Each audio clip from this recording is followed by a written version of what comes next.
Book 37, The Lost Lands of the Ice Age, The Secrets of Sundaland. Long ago, during the Ice Age, the world looked very different. The weather was freezing, and massive glaciers locked up so much water that the ocean levels dropped low, revealing huge bridges of land. These land bridges connected places that are now separated by water. There was Doggerland in Europe, Beringia connecting Asia to America, and Sahul connecting Australia to New Guinea.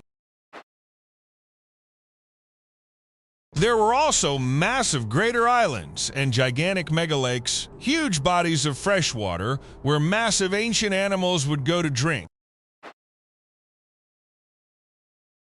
But one of the most amazing lost lands was called Sundaland. While most of the Ice Age world was covered in freezing snow, Sundaland was a giant, warm tropical paradise in Southeast Asia. Sundaland was huge. It connected what we now know as the islands of Borneo, Sumatra, and Java directly to the mainland of Asia, creating a massive rainforest playground. Because everything was connected, animals could walk freely across the land. Stegodons, which looked like elephants, and fierce saber-toothed tigers roamed the dense green jungles.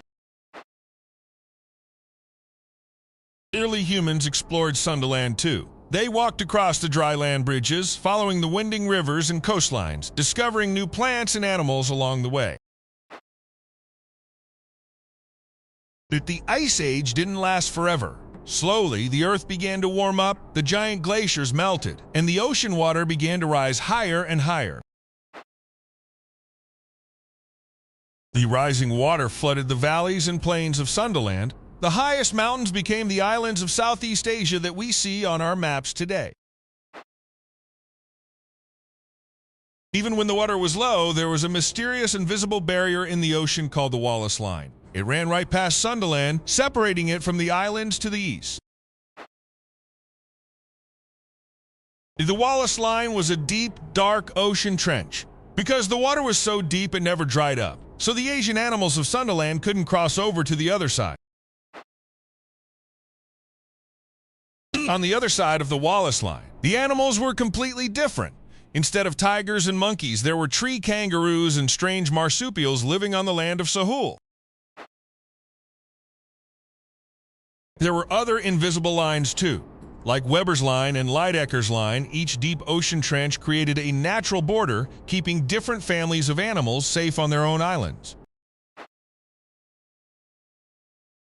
Today, the lost land of Sundaland is hidden deep beneath the warm blue ocean.